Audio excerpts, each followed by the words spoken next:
Well, we know where we're going, but we don't know where we've been. And we know what we're knowing, but we can't say what we've seen. And we're not little children, and we know what we want, and the future is certain. Give us time to work it out.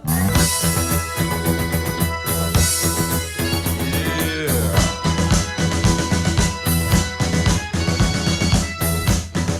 We're on the road to nowhere. Come on inside. Take a night ride to nowhere. We'll take that ride.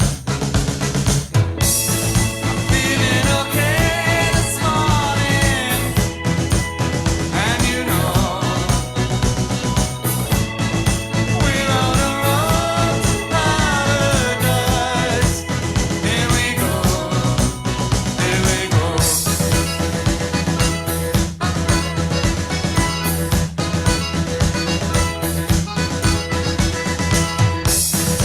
We're on a ride to nowhere. Come on inside. Take a night ride to nowhere. We'll take that ride.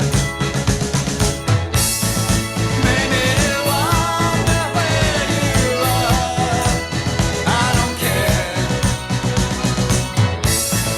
Here is where time is on our side. Take you there. Take you there.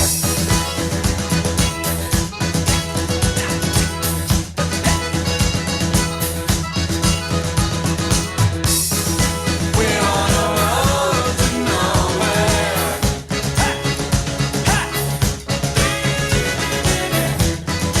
We're on a road to nowhere.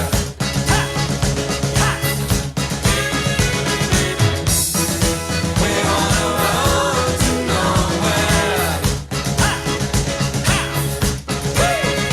There's a city in my mind. Come along and take that ride. It's alright, baby, it's alright. And it's very far away, but it's growing day by day. And it's alright, baby, it's alright.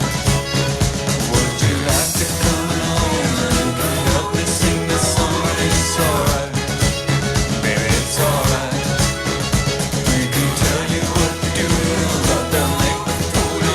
And it's alright, baby, it's alright. There's a city in my mind. Come along and take that ride. And it's alright, baby, it's alright. And it's very far away, but it's growing day by day. And it's alright, baby, it's alright. And would you like to come along, baby, help me sing this song? And it's alright, baby, it's alright. Don't let me tell you what to do, 'cause I'll make a fool of you. And it's alright, baby, it's alright. We're on a road to nowhere. Hey! We're on a road to nowhere.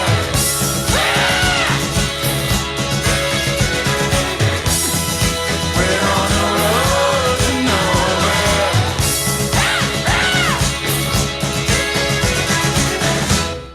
We're on a road to nowhere. Stop.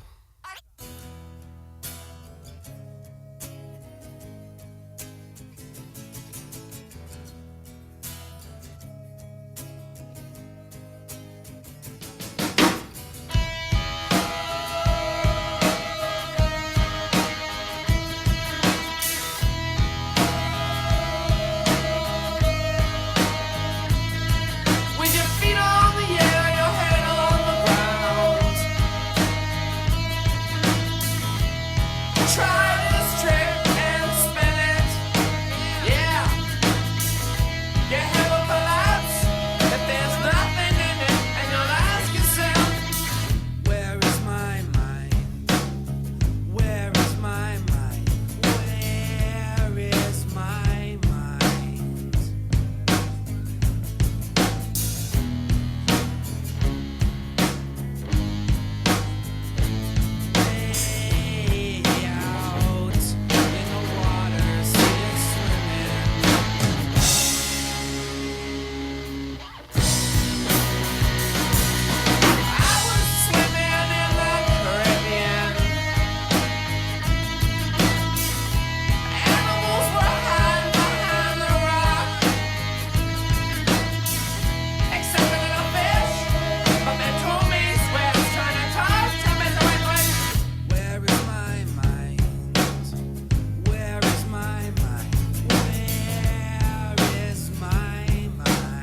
Good morning, everyone. Let me rearrange my screens here so I can turn my video on and see who's joined us this morning. It looks like we're a small but mighty crew so far.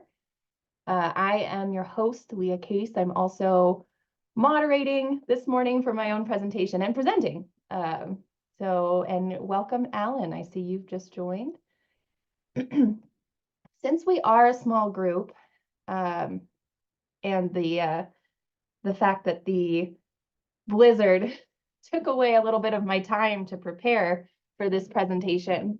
I got to spend time Thursday and Friday and a little bit yesterday putting up my fence that blew down, chasing the dogs around in the blizzard, because obviously the best time to run around outside the yard is when there's snow dumping down overhead. So thanks to the dogs for that. Let me grab our chalice this morning. And a lighter. Oh, I see some more folks have joined in just the time it took me to grab this. Here we are with our chalice. And this morning, I'm reading from some opening words by Odette Fulbright Fulson. This is from the Worship Web app for UUA. So I think I'll light it first and then say the words. Hi, Colleen. I'm so glad you're safe, even if you're in Sacramento. We miss you here in Northern Nevada. Okay, so here, let's see. Ooh. Oh, tiny little flame this morning. Come on, you can do it. Charlotte really likes to light candles and blow them out, so there we go. I've got a flame going. Okay, and our opening words this morning. This light we kindle is set in the lamp of our history.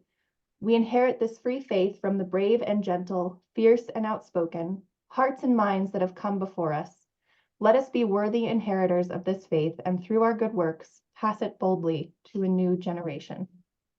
And let me set this somewhere it won't catch things on fire. Safety first. And Penny's here. Penny, I have to apologize to you. This is very Nevada focused, and I know you're on the California side, but I think the discussion will be interesting nonetheless. So once again, good morning, everyone. Leah Case. I'm here to talk about elections 2024, mostly focused on the state level. I do have a few slides on my PowerPoint presentation that we can start with. I'd also like to put a quick plug in the chat for how to find your legislature, your legislators, and your legislative district if you don't already know. So I'm going to drop this link in the chat. It's Who's My Legislator? And some of you who may have been familiar in the past know that there was redistricting in 2021. So some of those district lines did move, and especially if you lived on a border, you may have, your district may have changed since the last time you voted. So be sure and check that link in the chat. Who's my legislator? I'm going to share my screen again. I cannot do the presentation mode for the PowerPoint. I have made it bigger, but I have dual monitor set up at home, and it gets rid of all of my other tabs to do share screen with PowerPoint open. It just covers up everything. So let me share that really quick. Oh, there it is. Screen number 2. Okay, so here we are. It's March 3rd, Nevada elections 2024. And feel free to drop things in the chat. I'll try and monitor that. I know there's a few others on here as well who are good at keeping an eye on the chat. And I hope you're able to unmute. And if Doro is on, Doro, I think I fixed the captions, so you should have the ability to turn on the captions if you need. Today, I'm going to go over a little bit about what happened in the February presidential caucus and primary. I'm going to talk a little bit about the March filing for elected officials that starts tomorrow for those of us who celebrate Election Day. And I know I keep looking off to the side away from the camera. Again, I have two screens, so I'm watching the chat, I'm watching our participants, and also trying to speak to the camera at the same time. And then finally, we're going to talk a little bit about the June primary, which is the next election that's happening here in Nevada prior to the general election in November. I can put a little bit about that on here as well if there's interest.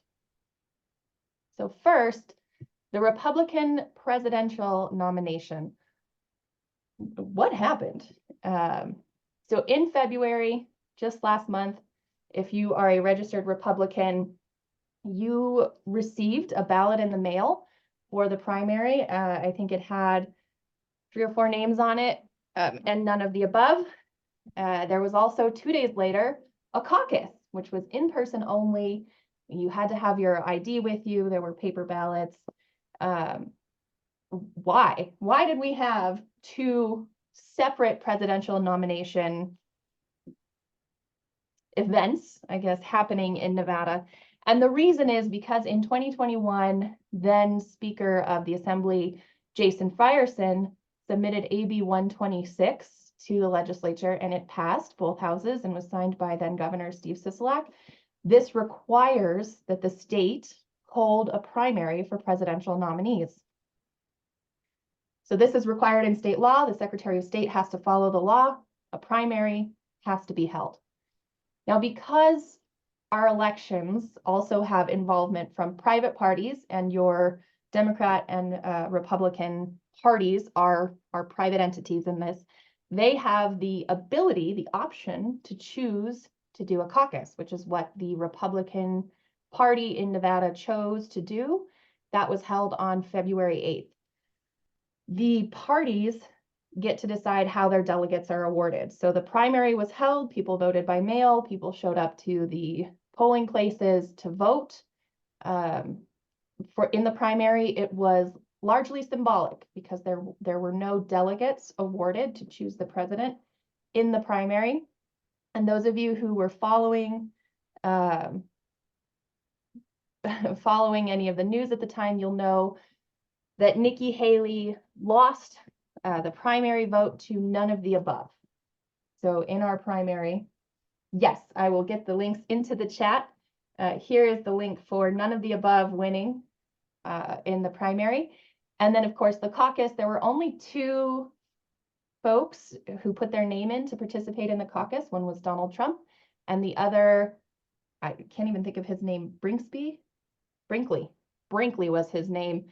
Of course, Trump swept the Nevada Republican caucus with a little more than 99% of the vote. So the delegates in the Nevada Republican presidential nomination have been awarded or will be awarded to Trump. There is a great explainer in the Nevada Independent for anybody who wants more details on what happened and why. There's a great video that they go through. Will this happen again? That is up to the Republican Party here in Nevada. They could continue doing the caucus, but again, the primary is required by law. So if that doesn't change in 2025 and the GOP here in Nevada decides they want to move forward with the caucus, then we will see this same situation play out in the next presidential election year.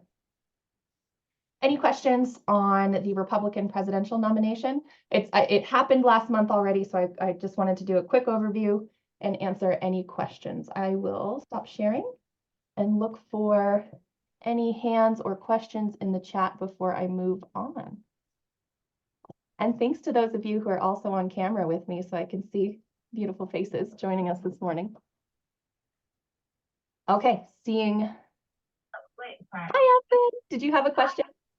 Yeah, so just to be clear, so for the Republican primary, Nevada has submitted Donald Trump. For the delegates, correct. So it's kind of a funky way to word it. The presidential primary did not award any delegates. The presidential caucus on the Republican side did award delegates. And those delegates, yes, were awarded to Donald Trump. So the Okay. Republicans in Nevada have chosen Donald Trump as their nominee. The nominee. So when it comes to the vote in November, whose name will be on the ballot in Nevada.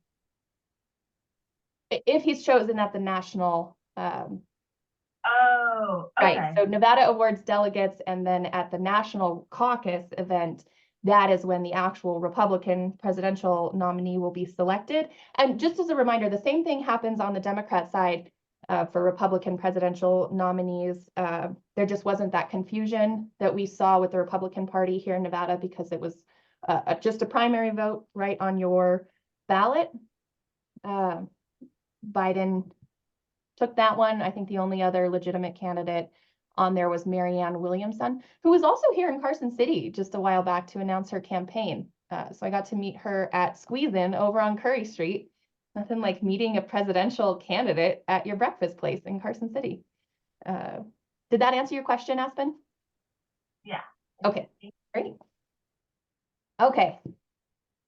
I'm going to share the screen again. And we will go to the next slide here. Candidate filing, woo! So starting tomorrow, candidates can file for elected office. These are also links, so I will pop those in the chat. So candidate filing starts tomorrow. My team and I, we track whoever it has announced. Oh, sorry, Penny, I missed a question in the chat. It's okay. So why couldn't Haley get listed on the caucus? Oh, great question, Penny. So let me move back just a little bit here. Candidates actually had the option of selecting which they wanted to participate in. They couldn't participate in both. Those were the rules from the Republicans, the Republican Party in Nevada. You could only participate in one. So you could choose to participate in the primary or the caucus, and Nikki Haley chose to participate in the primary. So you can only put your name on one. She was in the primary, Trump went with the caucus.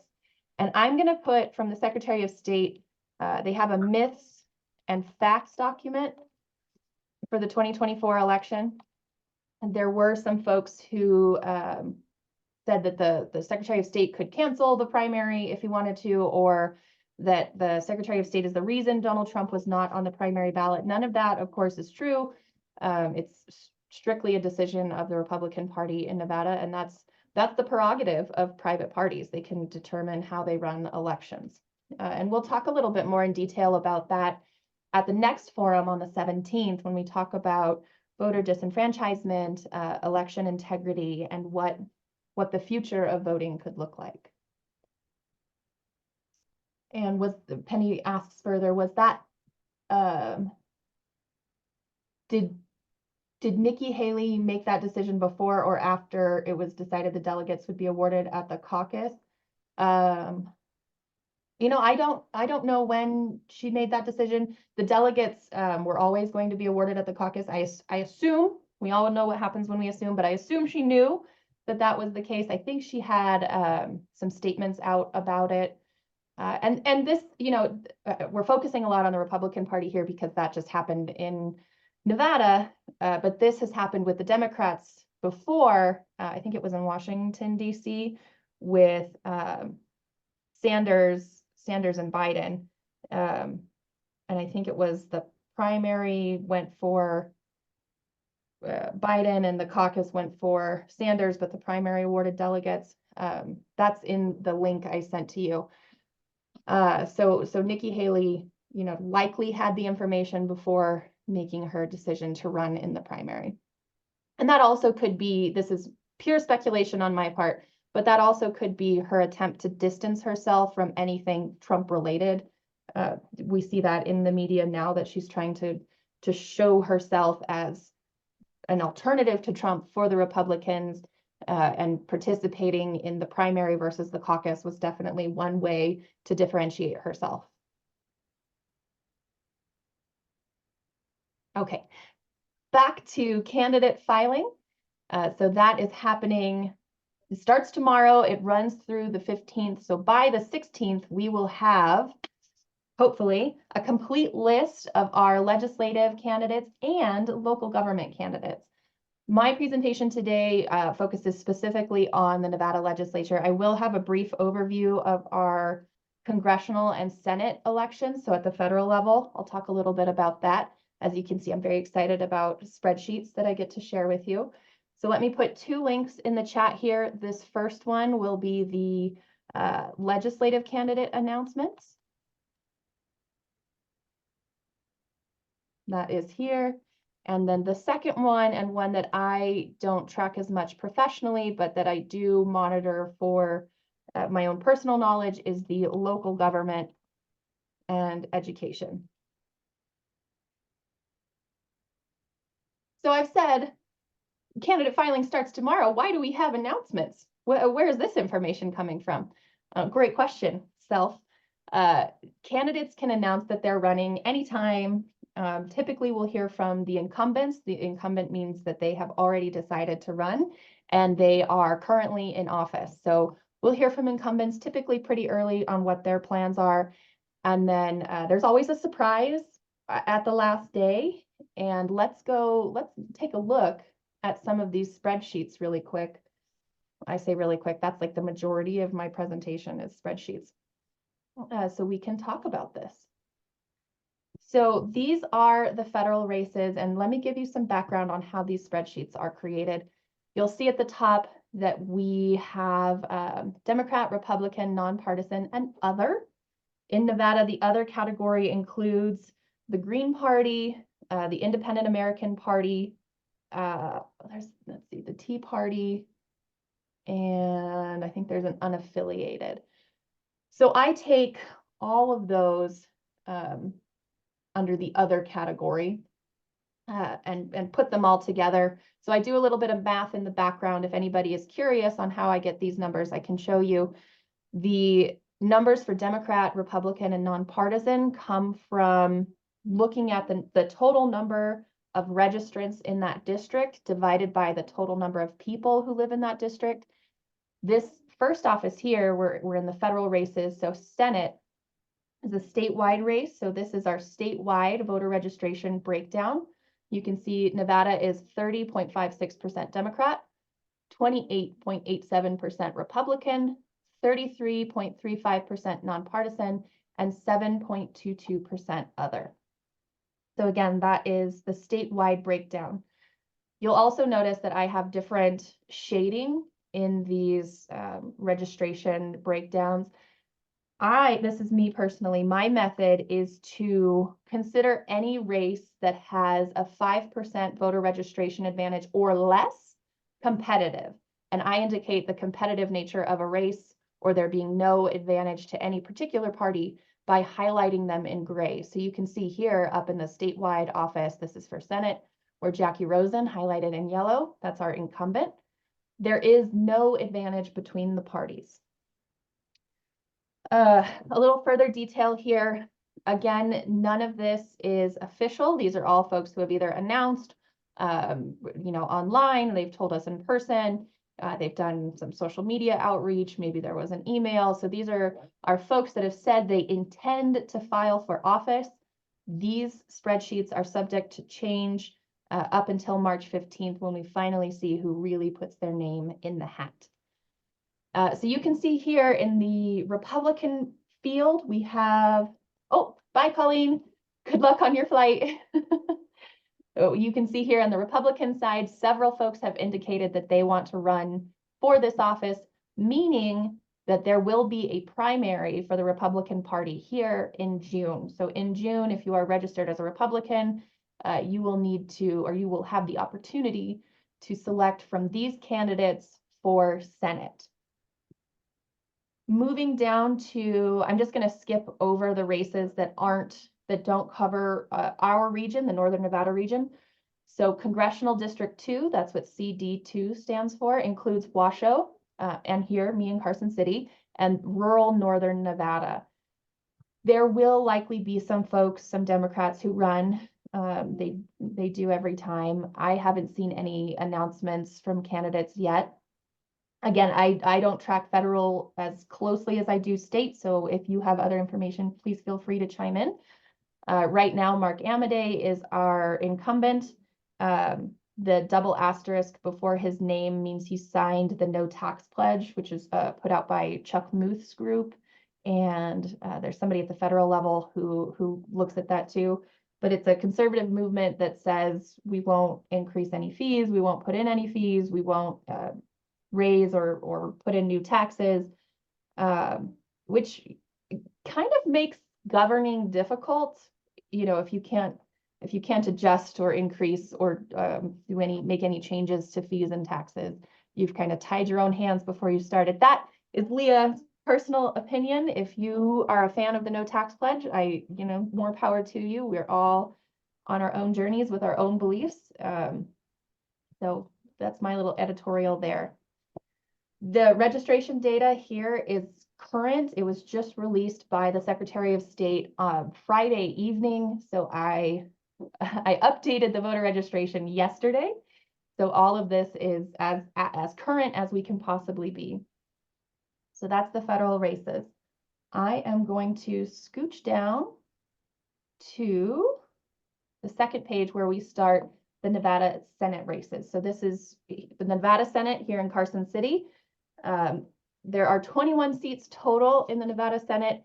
They serve 4-year terms, and the elections every 2 years will have half of the senators either up for re-election or election if they have decided not to run. The first page here, so districts 1, 3, 4, 5, and 6 are all in Clark County. Just a really quick pause here to show you Senate District 5. This is a very tight race, and we have primaries on both the Democrat and Republican side. So what that means in my world as a lobbyist is very expensive in both the primary and the general. And this could be the hinge seat. So some of you may have seen in the media or heard from Republicans that they need to get into office to help Senator Lombardo retain his veto authority. Right now we have 12 Democrats and 9 Republicans, currently in the Senate. If the Democrats get to 13, that is what we call a veto-proof majority. That would mean they have 2/3 of the vote and can override a veto. This would also need to happen in the Assembly. A veto needs to be overridden by 2/3 of the members in both houses. The Assembly is close. They are at 26 Democrats and 16 Republicans. If Democrats get to 28 Democrats, then veto-proof majority in both houses. 2/3 majority is also required to do things like raise taxes, anything that impacts the budget and revenue. There are caveats there. If you want to get into the minutia, we can do that another time. But generally speaking, 2/3 means the legislature can pass what they want. So the governor is, very strategic in his campaign world. He can't do this as the governor, but as the candidate, Governor Lombardo, he is working on funding legislators in their primaries and in their general elections to try and either keep the Democrats from getting to 2/3 in the Senate or increase the number of Republicans in the Senate to 2/3 in that political play. Currently, Senate District 5 is held by a Republican. In the past, it has been held by a Democrat. So this seat flip-flops all the time. I will scoot over to the second page where we see Senate District 15. That is the only one up for election here in the north, unless anybody on is from kind of the Elko area. That's Senate District 19. Senate District 15, that includes me here in Carson City, and then kind of the southwest-ish portion of Washoe County. So if any of you knew Senator Heidi Seavers-Ganser, she is not seeking re-election. She was the Republican in this seat. This is one of those seats that changed in redistricting. So Senate District 15 used to be, I think, a +3 Republican advantage. As you can see now, it is more of a toss-up between Democrats and nonpartisans. Currently, I have not seen a Republican announce for Senate District 15. So remember, the Democrats are trying to get to 13. This seat is currently held by a Republican, but no Republican so far has announced their intention to run. Again, March 4th through 15th, that could change. But if the Republicans don't run somebody in Senate District 15, they have no chance of keeping the Democrats from getting the 2/3 majority. This could easily flip the Senate to 2/3 Democrat control. See any questions on the Senate so far? All right, let's move down to the Assembly. Now, the Assembly, there are 42 seats in the Assembly. All of them are up for election every cycle. And I see Penny has a question in the chat. Why are there 2 primary elections? Wouldn't it be cheaper to have one and combine them? Penny, great question. The presidential primary is separate from the state primary. I have not looked into why that is, but if you're interested, I can check with the library at the legislature. They are fantastic. And yes, it would likely be cheaper to have just one. Okay, so into the Assembly. You know, I forgot to talk when I was on the Senate page about what this open means. That is where no incumbent is running. So you'll see here, there's no yellow highlight. Open seats are typically seen as easier to break into for a new candidate. Taking on an incumbent is difficult because they tend to have funds, like we call it a campaign war chest, terrible term, but they have funds built up from their last election. They have the name recognition, so they're a little bit more difficult to compete against. In Assembly District 2, I just want to highlight here, Heidi Kasama, she had announced that she was running, and Nancy Ann asked about Senator Wynn's seat. I will get to that one. I'll go back in just a second. So Heidi Kasama had announced she was running for Congress. The governor asked her to step away from CD3 and run instead here in the Assembly as part of the governor's plan to retain some of these Republican seats. Also, this person, Jessie Law here, who's running against her in the primary, was indicted for insurrection on January 6th, for the January 6th insurrection, and is facing jail time. You know, Nevada has done stranger things in the past where we've elected Dennis Hoff after he died to legislative office. So I think here was the governor just trying to thwart that potential outcome. Let me go back up to Senator Wynn's seat. She is in Senate District 3. Nancy, and I have not heard anybody running against her. Like I said, though, likely we will see somebody put their name in here.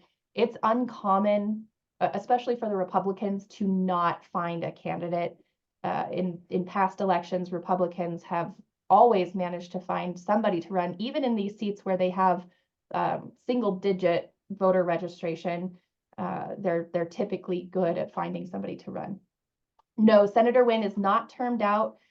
She first served in the Assembly 2019 and 2021, and then was appointed to the Senate. So this is her first time running for the Senate seat. She was appointed to fill Senator Chris Brooks' seat when he left to take a job with an energy company. So she did the 2023 session as an appointed senator and is now running for election in the Senate. And we do have term limits in the Nevada legislature. It's 12 years in each house. So there's a little bit of math that you have to figure out there. That's 6 elections on the Assembly side and 3 or 4 elections on the Senate side. So not termed out yet. We do see Senator Pat Spearman is termed out, and that's why this is an open seat. and then Senator Hammond is also termed out. And Senator Goycochea, he's over in Elko County, is termed out.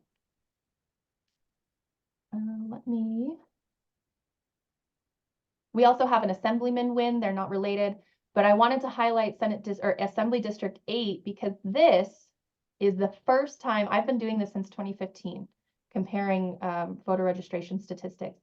This is the first time since I've been in this work that the nonpartisans have the advantage.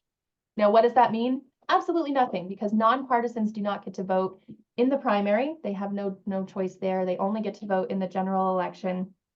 But this could mean some serious changes are in store. And I think next forum on the 17th, you'll hear a little bit more about some attempts to engage the nonpartisans and kind of re-enfranchise them through the Question 3 ballot initiative to allow, that would be the open primary question that is Question 3. So that would re-enfranchise our nonpartisans to vote. Again, all of these seats are down in Clark County, and you can see that the nonpartisans are really moving up in how many folks are registered nonpartisan. Actually, I think this one, 15, I might have to change because the nonpartisans are going to have the advantage here as well. Did I hear someone come off mute with a question? Okay. This is the last page before we get to the races that are in Washoe County. You know, I talked a little bit about the effect of nonpartisans, and I think it might be a good time for me to mention the way our current voting system works. You can only participate in a primary if you are a registered member of that political party. So here in District 17, where we have 3 folks potentially running for office as Democrats, well, that will mean in June, right? In June, 38.5% of the population in Assembly District 17 will have the opportunity to select one of these folks for office. The winner of the primary, and this is a law that passed in 2015. So the winner of the primary automatically wins the general election.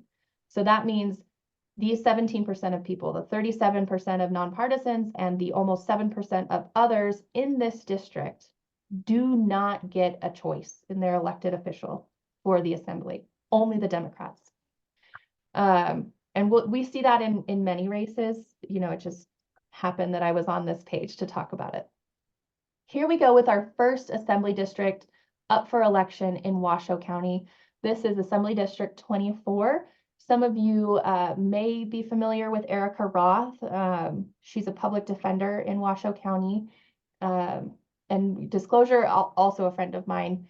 Kurt Thigpen, he sat on the Washoe County School Board for 7 months before resigning. And Ben Bartow, I have not met. And same for Teresia Kolosnik.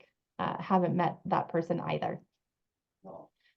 This is another one of those districts, though, where, you know, if Teresia doesn't file for election, this one will be determined in the primary, and, you know, likely determined in the primary anyway, because the district is so heavily in favor of Democrats. And I'm guessing that the nonpartisans here also lean Democrat. So we have a 3-way primary in District 24. So far, only a general election in District 25. Incumbent Selena LaRue Hatch and Deanna Sandy, who has been endorsed by Governor Lombardo, but not by the Republican caucus. So this will be a really tight race in the general. Assembly District 26, this is also in Washoe County. Hopefully everyone has found their district, so you can look at the candidates here. And, you know, if you're in District 27, maybe, and you're not registered as a Democrat, maybe you want to register as a Democrat so you have your voice heard in this election. Because again, if only these 2 Democrats in Assembly District 27 file, that means, you know, nearly 70% of the voters in that district will not get a say in their elected official. Assembly District 27, we have Alex Velto running. He is an attorney. You can see here in the notes, I put partner at Reese, Ring, and Velto. I added this because Nathan Ring is the spouse of Senate Majority Leader Canizaro. So I like to keep track of any ties. Oh, yes, the law, Nancy Ann put in the chat, the law that the primary winner was pushed by the Douglas County Republican Assemblyman in 2015. You are correct. This was Settlemyre and Wheeler who moved forward with this. And remember, this was in 2015, so there have been opportunities since then to change that law, Nancy Ann, and no one has come forward to do that. And I think that is why we're now seeing question 3 really becoming a movement and becoming popular, because we've seen so much disenfranchisement. And I'm probably stealing too much commentary from the folks coming on the 17th to talk about that. But yes, it has been in statute since 2015 now. And we have seen, I've done a little bit of math. Currently, Senator Krasner, she was an assembly person before, she won her district in the assembly in the primary election. And if you work out the math on this, looking at the total population of that assembly district, less than 8% of the population of that district voted for that person as their elected official. And, I'm talking total population, so that includes the folks who are too young to vote or folks who are not registered to vote, just the total population. But just to know that your elected official was chosen by such a small portion of your population, to me, it really speaks to the disenfranchisement of voters, but to population as a whole. So let's see, 2 more in Washoe County. On this page, we have District 30. That's kind of the Sparks area, Assemblywoman Natha Anderson, and District 31, also kind of in the Sparks area, Jill Dickman. And you'll see here the 2 asterisks indicate that she is a no tax pledge signer. Assemblywoman Hanson, she's got like the tippy top portion of Sparks. I think it's Palomino Valley out there, and then all the way over to Elko. Berger also out in Elko. And then Ken Gray is Douglas County and a bit of Lyon County, and Greg Koenig is over in Fallon. The rest are Clark County, well, except for 36 with Hafen, that's Pahrump, but still Southern Nevada. And then District 40, that is Assemblyman O'Neill, that's here in Carson City, and then kind of a portion of Dayton, and the very tip of it touches Wadsworth, and that's new since this last redistricting. Okay, so those are the spreadsheets.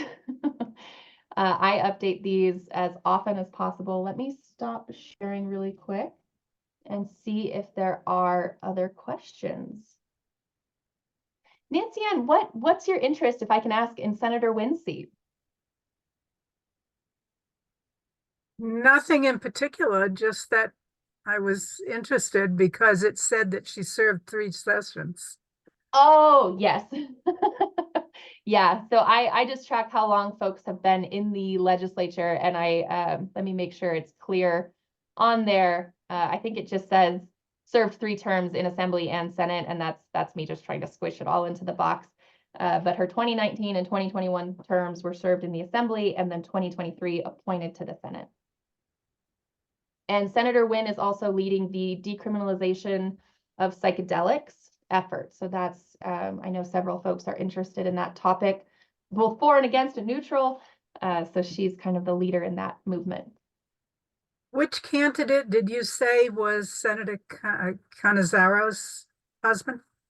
So he's not a candidate. Senator Canizaro's husband is Nathan Ring, and he's now a partner. This was announced last week at Reese, Ring, and Velto. So Alex Velto, who is running in, I think it's Assembly District 27? Yeah, Assembly District 27. Alex Velto versus Heather Goulding, Velto and Ring. So there's a connection to the Senate Majority Leader. I see. Yeah. And I think Heather Goulding had a fundraiser at a UUFNN member's house not too long ago. Dave Bianchi told me about it, and I didn't know the member's name, so I've forgotten it entirely. But she has some UU connections. Excellent. Other questions? Anything else we want to talk about? I have lots of other things I could bring up if anyone is interested. There was an audit report. I know several folks on this call are interested in K-12 and pre-K through 12 education. Oh, go ahead, Diane. Oh, I can't hear you at all. Can anybody hear Diane? It doesn't say you're muted, but no sound is coming through for me. I can hear everybody fine. Alan, can you hear Diane? Yes, I could hear fine. Oh, just me then. I can't hear. Yeah, I can't hear Diane either. I can't hear her either. Okay. Diane, can you type your question in the chat if we can't get your technical issues sorted? And another question from Penny came in. Do you think the high number of nonpartisan voters will have an impact on the presidential election? I mean, yes, they are registered to vote, so they will have the ability to vote in the presidential election.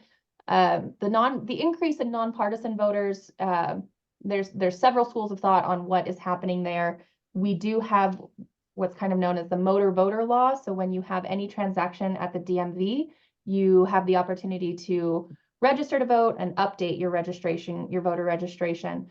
When that first started, there was a glitch. So if you did not make a selection for a political party, every time you had a transaction with the DMV, it would automatically register you as nonpartisan.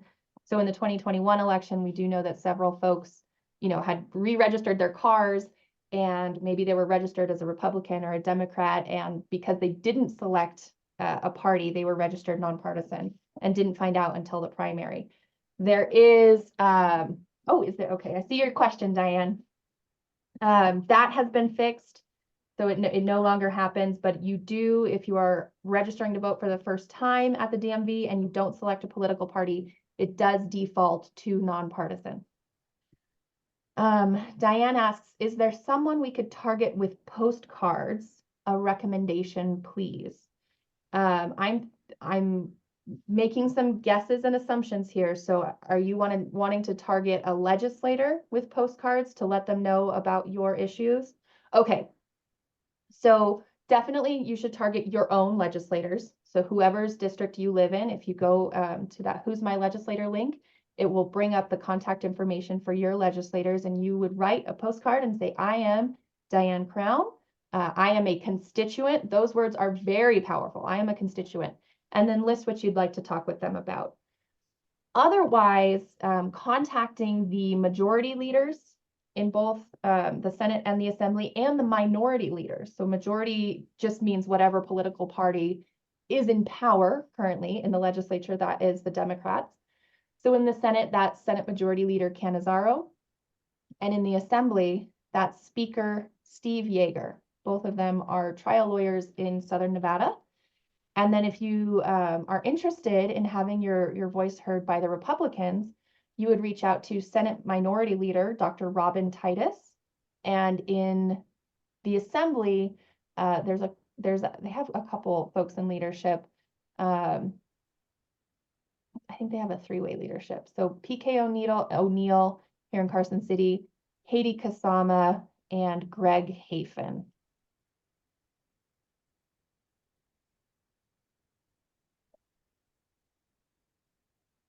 And who might need a boost in the coming election? That would require a much stronger crystal ball than I have at the moment, Diane, because we haven't seen the filing happen yet. Remember, my spreadsheets are all basically rumors at this point until these folks file officially with their either clerk of elections in their county, if it's Washoe or Clark County, or with the Secretary of State's office. These are unofficial until March 15th. But if you're looking to boost certain candidates. Like we looked at, what was it, District 25 up in the north. So incumbent Selena LaRue Hatch is a Democrat.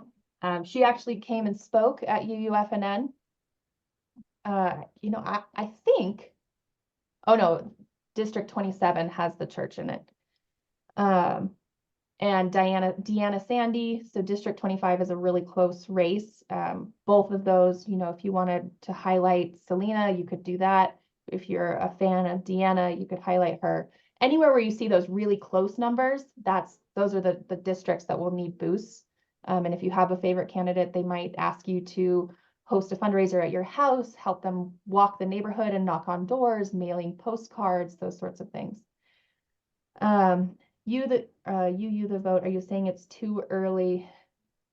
I know of you the vote, and I know that the goal is to help increase participation in elections. I don't think it's too early to start that kind of outreach to say, hey, individual at this address, make sure you're registered to vote, to participate. And we could look at starting that right after filing ends. So we can really target either the districts that have just a primary election, which I think a lot of folks forget about. So if you want to have your voice heard, you have to have your voter registration in this particular party. If you want to have your voice heard. How can we obtain addresses of voters? I know UU the Vote has access. There's a special way to get access through the Secretary of State's office. I'll drop that link in the chat. Not just anybody can get access. You have to have a reason that you're asking for the voter registration data. Individuals like you and I, we can request it. It could be denied. If you have an affiliation, if you are a member of UU the Vote, likely you'll have an easier time getting those lists. And also the major parties automatically get lists of registered voters, so the Democrats and Republicans. And that's why I track which candidates have been endorsed by their various parties, because that means they will get the lists of voters to target, the precincts, they can knock on doors, they can really target their time and efforts. People who aren't endorsed by the party, they can get access, but they have to do it themselves. They don't have campaign staff. There's no one doing that analysis to help them target likely and potential voters. Penny asked, what is the registration deadline? We do have same-day voter registration in Nevada. So you could, on the day of the primary, show up at the polling place and register to vote in whatever party primary you want to participate in. That was not the case for the presidential primary and caucus. You could still register as a Republican to participate in the state-run primary, but the Republican Party, remember, gets to make the rules for the caucus, and you had to be registered at least 2 weeks prior to the caucus as a Republican to participate in the caucus. That's the only change there. For the state level stuff, you can register same day. And Diane writes, or perhaps Activate America. Not a group I'm familiar with, but if you have connections, definitely worth reaching out. Let's see, other vote questions. I know I started to talk about this audit report and education because it's just so much on my mind, but this is supposed to be a discussion on the 2024 elections. So I'm happy to answer those questions. And then I'd love to share this audit report with all of you because it's fascinating. So let's see, any other 2024 candidate voter registration questions before I go off on my own little tangent here? Okay, I'm going to take just this moment of personal privilege. I sat through the Executive Branch Audit Committee meeting on last Wednesday, the 28th. One question from John and Karen. Is much polling done on Nevada races? John and Karen, if you're asking about Nevada legislature, the state legislature races, not really. Some kind of high profile, like the Senate Majority Leader's race, they might do some polling. The Democratic Party, the caucuses themselves, they might do some internal polling that's never really shared. But no, these races are pretty small and polling is very expensive. Good question. Okay, so in the chat, here is a link to a news story on the audit that came out on Wednesday. And, you know, education is such an important issue for all of our elected officials that that's actually, there's a rule, there's a state law, it's in the Constitution that our education budget has to pass before any other budget can pass. So education is like this huge issue in the state legislature. The governor requested an audit of all of the school districts, the 17 county school districts in the state. He requested that last year after he got into office as part of Executive Order 2023-005.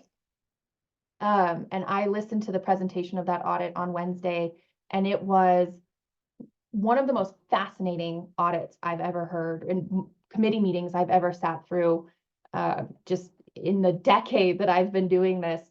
And what they found is there's no good way to compare spending on instruction and support across school districts. And I think in the report, it even says there's no rhyme or reason for the spending in these districts. Some school districts don't even follow general accounting principles to know where their funds are going at any given time.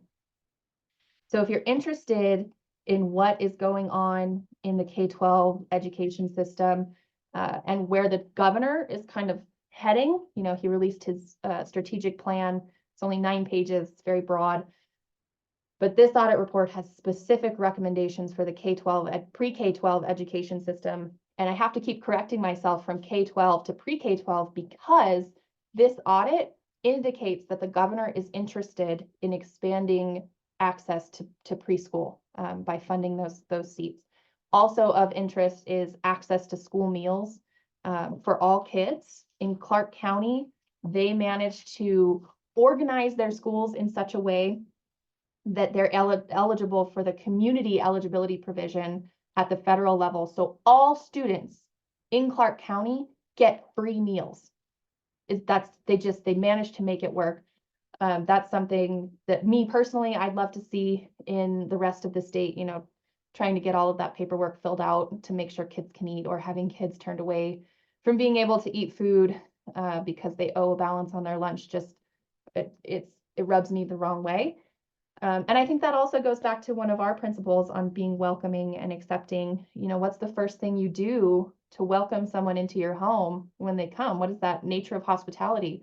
We offer them food and drink. We want them to feel comfortable and welcome and safe. And food is one of the ways that we do that. So I'm a big fan of feeding children, especially while they're in school. This is the longest audit report in audit report history. It's 146 pages total and covers several aspects. You know, anybody here who has participated in the Nevada education system, I know we have a lot of former teachers and school social workers. Definitely flip through this because they are looking at expanding transportation options for charter schools, taking over underperforming schools like elementary schools. And what that means, you know, isn't clear in here. It could be anything from the Department of Education taking it over to giving it to a charter school to manage. But this, you know, I got a printed copy and I'm still combing through it. One of the most fascinating reports I've heard, and probably the best committee meeting I've sat through in a long time. So yeah, thank you for letting me talk a little bit about that. And I can answer some questions if anybody has them on the audit, on elections, on voter registration. I did not realize I was going to talk for 54 minutes straight. So thank you for your time and attention this morning. Feel free to come off mute too and just ask any questions you have. Is there somewhere where we can watch the audit? Oh, I'm so glad you asked. Was that Aspen? Yeah, that is me. Yes, there is. Let me pull it up. It was recorded. It's on YouTube. And there are some quips in there. And at one point, the lieutenant governor just leaves the hearing. And I thought, oh, he just left for the bathroom. And no, the lieutenant governor just never came back. Angie in the chat asked, does the audit address school vouchers? Kind of. So we have in Nevada what's called the Opportunity Scholarship. And that is where businesses and other organizations can donate money to the Opportunity Scholarship Fund. In exchange, they get a tax break on their modified business tax, their MBT. The Opportunity Scholarships are then given to students who are attending private school. There's some nuances there. The program is currently funded, but there is no expansion. That was one of these political fights last session. So only students who were already enrolled in private school and receiving the Opportunity Scholarship as of 2023 could continue that.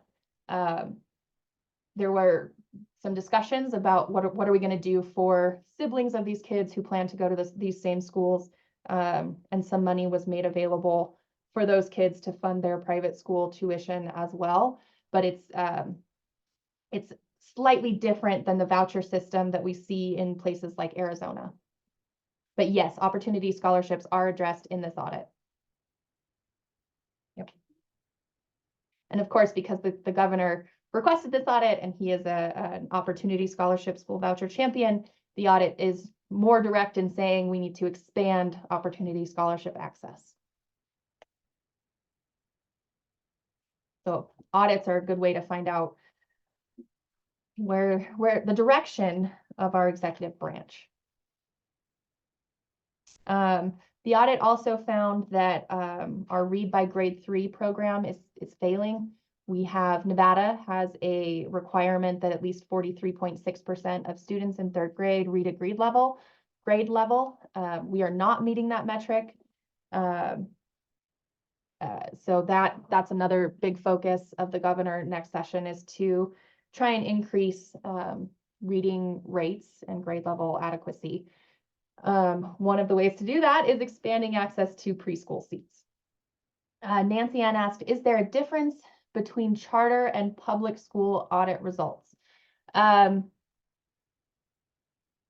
Yes, with the caveat that the way, oh, this wasn't Nancy Ann's question. This is Penny's question.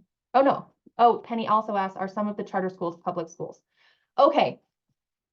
All charter schools are public schools. They're public charter schools. Private schools are different. So charter schools still have to follow public law on who can get into their school. The application process can be a barrier to some to apply, but yes, they are public schools, typically run by community organizations, but we are seeing more and more they're run by these what are called EMOs, education management organizations. So things like Academica is a big one. That's the big one in Washoe County that's opening a charter school near the an elementary school in the North Valleys.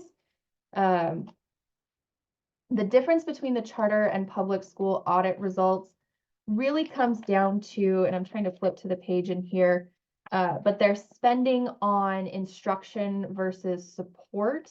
And there were a lot of kind of weird issues that came up in that portion of the audit, because charter schools, remember they are public schools, but they do not get money for facilities. So like buildings and grounds, maintenance. They also don't get money for transportation or food services for kids. So charter schools have to save that money that they get in order to pay rent, buy a building, remodel. They have to budget differently if they want to provide transportation or food services. It's a different mechanism than we see in our traditional public schools, where those are funded categorically. So you have your per pupil funding amount, and then you would also get facilities fees or facility funds, transportation funds, and food services funds.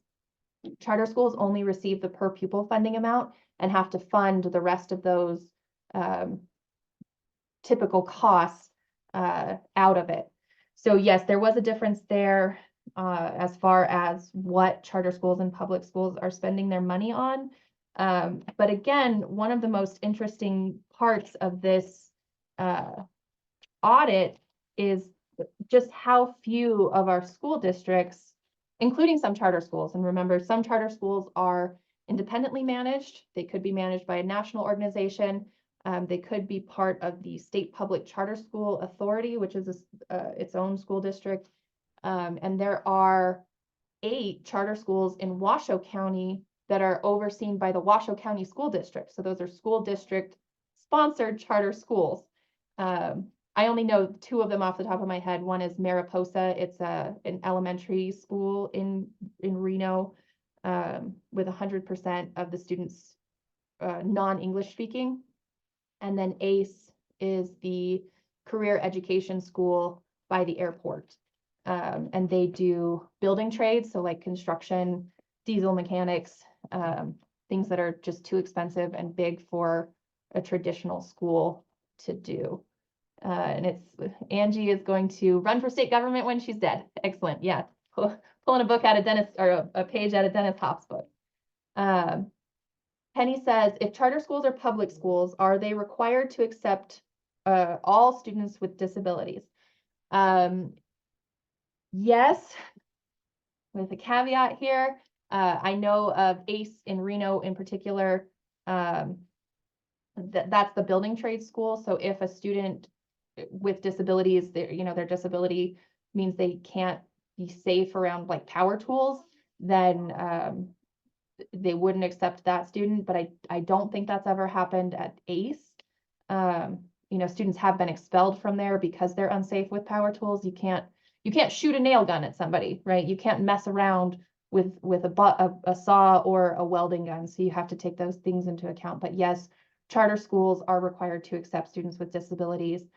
When you get into like Clark County, where they have the lottery system because their charter schools are overcrowded, I'm not sure how or when the disability component comes into play with the lottery and the application process, but they are not allowed to discriminate. Private schools can. Private schools don't have to follow any of those rules.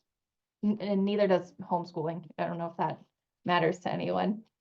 We are 2 minutes over time. I'm happy to keep talking with anybody who's interested in this. I'm really fun at parties. I talk audit reports and spreadsheets. So this is my bread and butter here. I love it. I love it when people are excited to talk about government and how we can all be involved. Thank you, Rosalind. I appreciate that you appreciate my presentation. And I'm happy to keep everybody informed about what's happening. Nancy Ann asked, how much money is lost from public school per pupil funding? Do you mean how much money goes to the charter schools versus public schools? Is that kind of what you're looking at? Okay. So the per pupil funding amount is determined. There's a funding formula. The Commission on School Funding sets that, and it has partially to do with your zip code, your county, if you're a rural area, if you're English language learner, gifted and talented. There's several what are called weights. If you're a student with a disability, you get an extra like $5,000 in your per pupil funding. That money is based on the enrollment data. So it's how many students are enrolled in your school on count dates, typically in August, maybe September of every year, depending on when your school district starts school. So those students who are in charter school, that per pupil funding would go to the charter school and not to the traditional public schools. So it just depends on how many students are not in that traditional public school. And because charter schools don't follow the zoning requirements that we have now, and I keep going back to ACE, I'm most familiar with them. They're located in Reno. They're on the border with Sparks, so they draw kids from Washoe County, but they also have kids coming in from Story County, from Lyon County, and Carson City.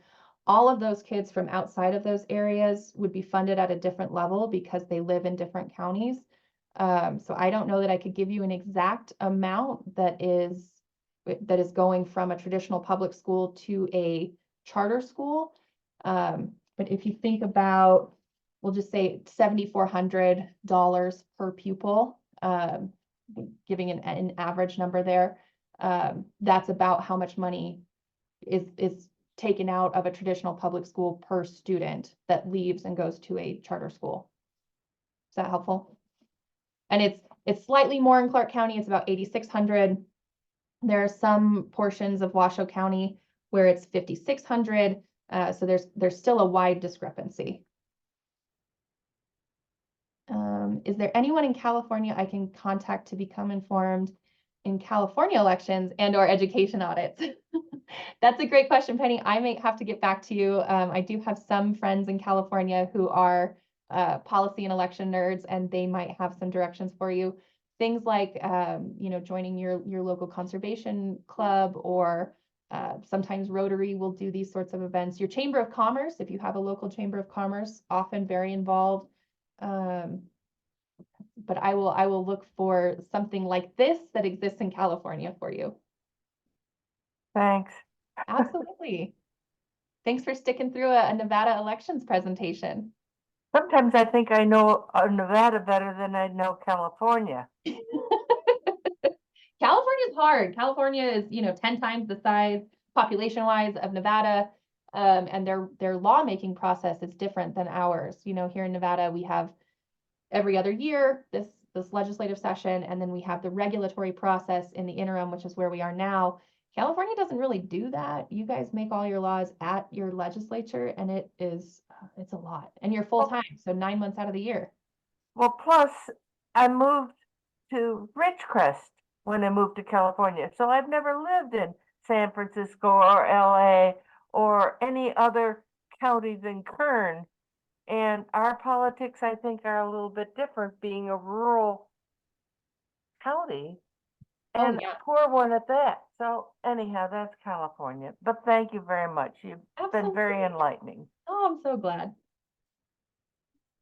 Yeah, and I'll just hang out here in case there's other questions. We're at 10:07. The link for Sunday services opens at 10:21. So I will plan to just shut this down at 10:21. But I'm happy to sit here and chat with anybody, answer questions that I can, or pull other information. And Nancy, I have seen you at so many events. I love seeing you around town whenever I get to go out. It's nice. I might. And always interested in politics, because that's really what affects our lives. Especially at the local level.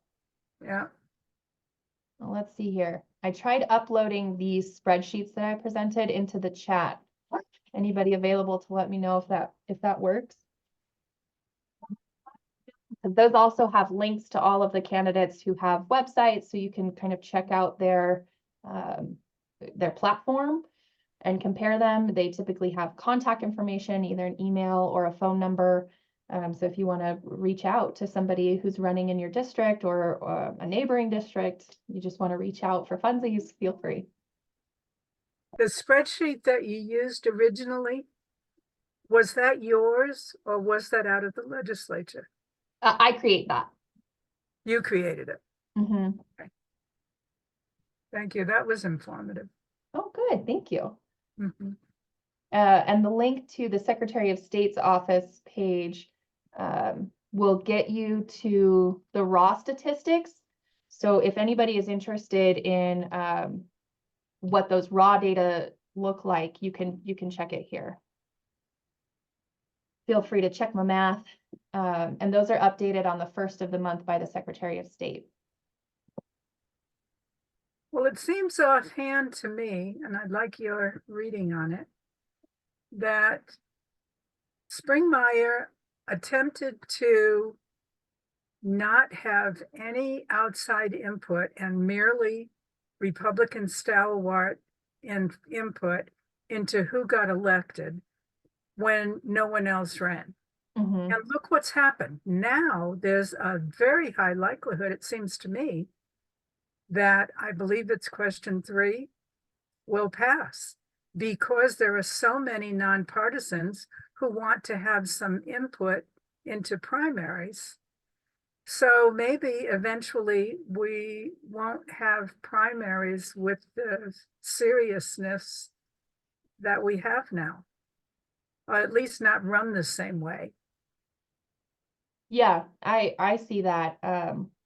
I see that happening, you know, and I am even before question 3 was an option, and question 3, for anybody who is unaware, will be on the ballot this November, and it would make for open primaries, which means you don't have to be registered for a particular political party to participate. And then the top 5 vote getters in those primary elections would then move on to the general election, where you would rank your options. You would have the option to rank them if you like. You could, of course, just vote for your top choice, but you could also say, oh, well, this is my top choice, but you know, maybe they won't win. So here's number 2, number 3, and on and on. Yes, I do think that's a response to the inability for folks who are nonpartisan or not registered in that particular party to participate. You know, there hasn't been a concerted effort at the legislature to change that law from 2015.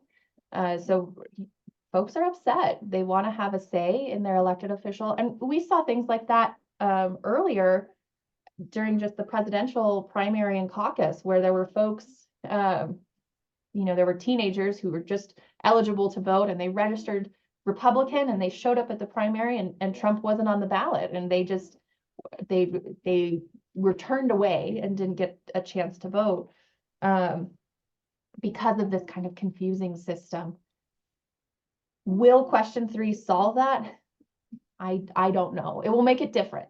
It would make it different. The first time that would go into effect would be in the 2026 elections, if it passes again in November. And that will mean a whole lot of new changes for my spreadsheet and how I do my work. I know there are people who are opposed. Both the Republican Party and the Democratic Party are both opposed to question 3. It's individuals running it. So yeah, it's interesting. There's a question. Oh, I got a direct question from Trudy asking for all of the links. Yes, I can do that. And then John and Karen asked, when was per diem last raised for the legislature? So, John and Karen, are you asking about how much our legislators get paid total, or just the per diem for the interim work that they do?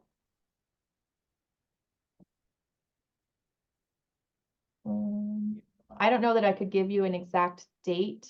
So right now, legislators are allowed, it's a little more than $100 is the per diem rate for any of these interim committees that they work on. There's also a travel stipend that they can use if they need it.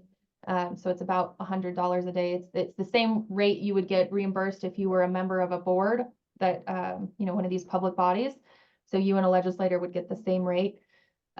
Legislators, when they're in office during the legislative session, make about $6,000. They're only paid for the first 60 days of our 120-day legislature. It is not a high-paying job. You can't go into it for the money, because it's less than minimum wage that you make for your time in office. So you have to have, that's why campaigning is so important. It's really the only way that folks can afford to live up here in Carson City for those 120 days.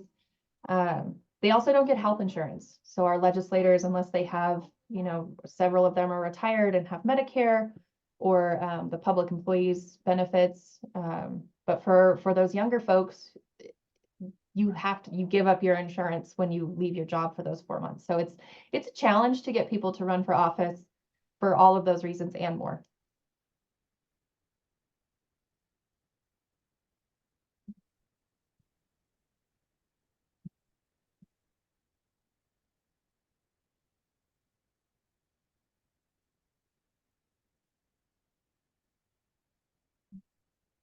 Okay. There's a ton of information out there.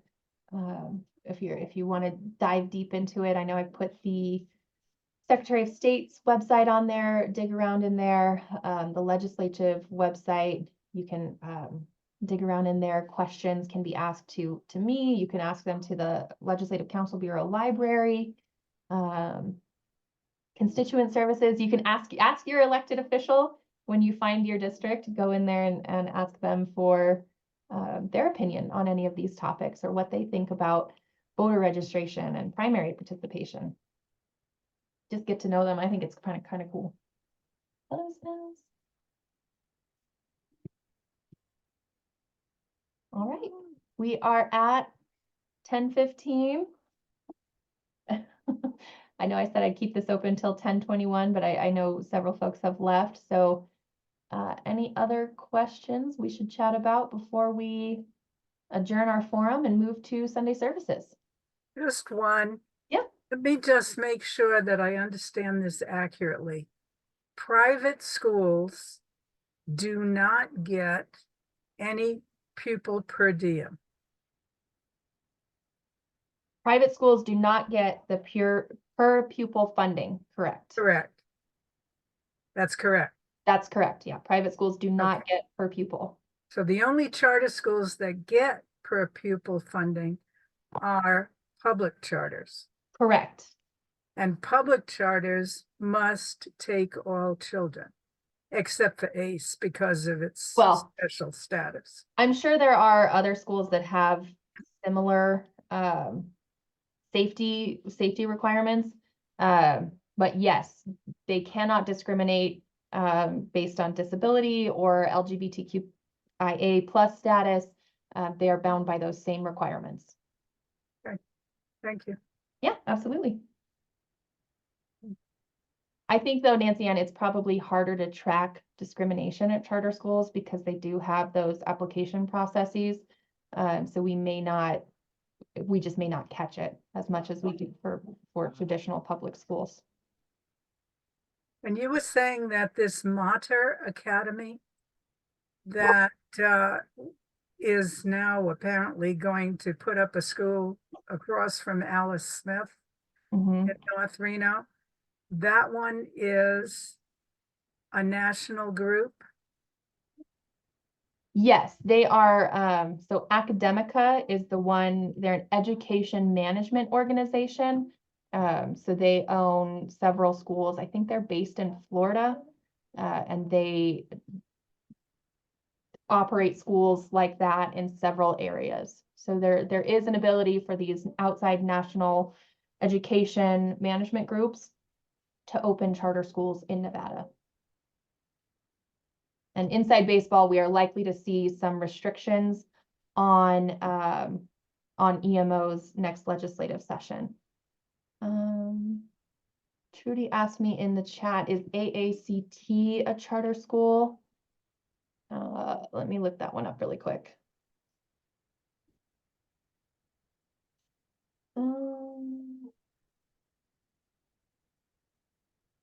I think AACT. That's a good question. I'm not familiar with AACT as much. I don't know if they're like an IB program, or they could be a charter school within Washoe County School District.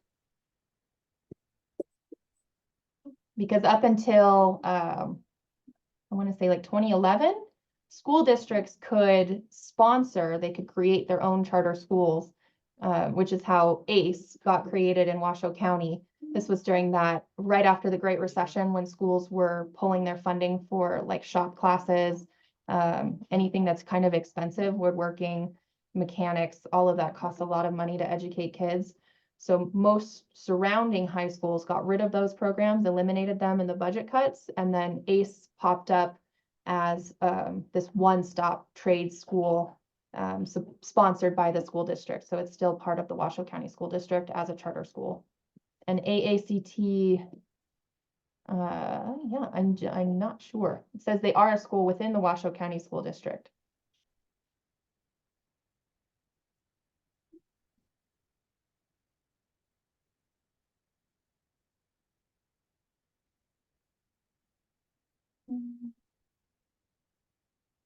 And AACT stands for Academy of Arts, Career, and Technology.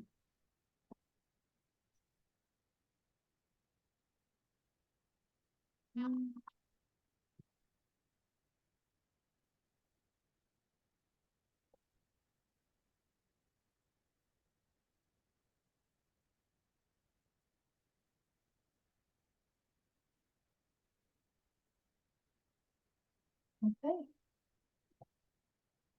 Awesome. Well, thanks, everyone. It's 10:20, so I'm gonna end our forum here. Trudy, I've got your email address. I'll send you that presentation with the links in it so you have those. And I will see you all at the next forum on the 17th to talk voter integrity, election integrity, and voter enfranchisement. Awesome. Okay. Bye, Thank you, everyone. thank you. Absolutely. Thanks for hanging out with me.